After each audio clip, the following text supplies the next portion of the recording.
Good afternoon, my name is Adam Daniels and I am one of the senior English teachers here at Swansboro High School. So this video, we're going to go over the guidelines for the graduation project paper. There's a lot of information on these few pages. I'm not going to read all of it. We're just going to kind of obviously treat it as an overview. So, the research-based paper can be written as the following text types, as stated by the Common Core, keeping in mind that the paper must be between 5 to 7 pages in length. Argumentative.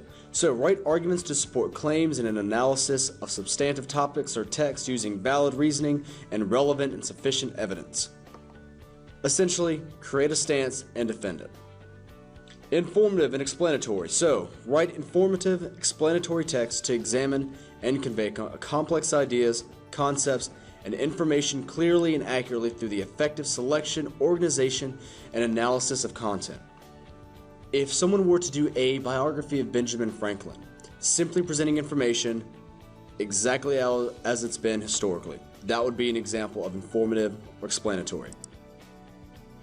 So the above types of papers include approaches such as compare and contrast, so discuss the similarities and differences between two or more things. A cause and effect paper, discuss the reasons or an impact of a specific problem, event, or phenomenon. Persuasive, make a forceful statement using supportive evidence in an attempt to convince the reader of the validity of a particular viewpoint related to the chosen issue or topic, or of course analytical. Big part, the paper may not be a how-to paper.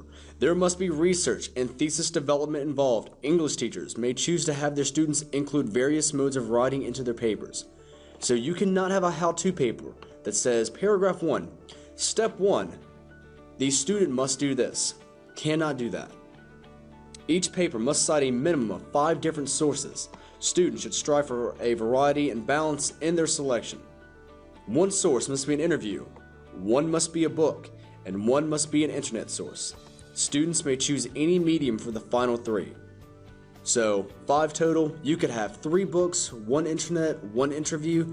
The interview part's not hard because you have to have a mentor with the graduation project. Each paper must include at least 1 visual aid. Each visual aid is to be no bigger than half a page and is not included in the 5 to 7 pages. So, what we need to have is a graph, information that you find online. It cannot be a Google image of a graph that you simply drag and dropped into your Word document. Students should learn to interpret research in terms of possible bias and to examine research in terms of validity. This examination is especially important when students are using online sources. So as an English teacher, we're going to work on determining whether or not websites and information that we use are actually relevant and informative. Especially nowadays, there are so many websites outside that are blogs that are made by just random people with free time. So we're really going to try to dive into making sure that our sources are valid. Okay. Students must carefully document all research information they cite in their papers, including parenthetical documentation within the paper and a list of works cited at the end of the paper. Once again, this is what we're actually doing in class. So information like this, that's not difficult, but since we work on it in class, attendance is obviously going to be pretty important. Students should access the most recent edition of the MLA Handbook for Writers of Research Papers or the website owl.purdue.com for the MLA format. Or, of course, you can use websites such as easybib.com or Son of Citation. Number 8, students should be thoroughly informed of research ethics and the serious consequences of plagiarism. We catch people every year. Happens every time. Please don't attempt it. Use at least 3 direct quotes from the sources. For research purposes, a direct quote refers to information used word for word in your paper as it appears in the original source. A direct quote must come from its primary source, so this is not a paraphrase. Research guidelines. Note cards are required but may be done electronically. Follow the system that your English teacher recommends. A minimum of 50 note cards is required. See your English teacher for details. Some teachers may require more. Students must prepare a formal outline prior to the beginning of the paper. Papers must have a clear and well-defined thesis statement. Once again, we'll work on that in class. Your thesis statement is your 1 or 2 sentences that outlines exactly what your paper is going to be about. An outline of the paper and all drafts and editing sheets must be turned in with the final paper.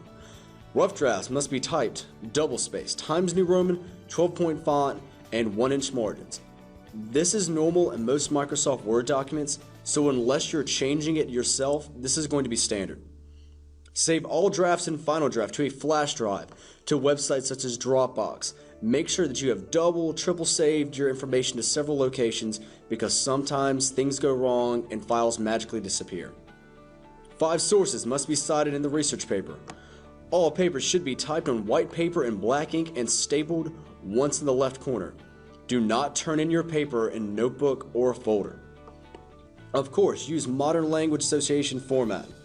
And Wikipedia is not an acceptable source. When Wikipedia first came out, it was a much larger issue with people updating. It's gotten better over the years, but the fact is it can still be changed whenever someone wants to go in.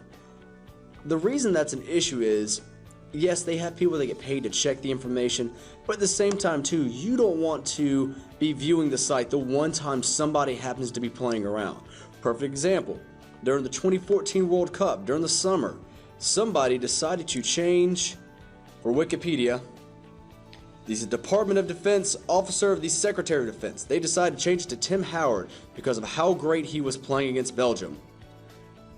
If you're not paying attention, I don't know why you would think that Tim Howard, the soccer player, is our Secretary of Defense, but the fact is that information is there. So Wikipedia will never be an acceptable resource. Do not use it. So if you have questions or concerns, or any other information about any other topics, please check out some of the other videos. Take care.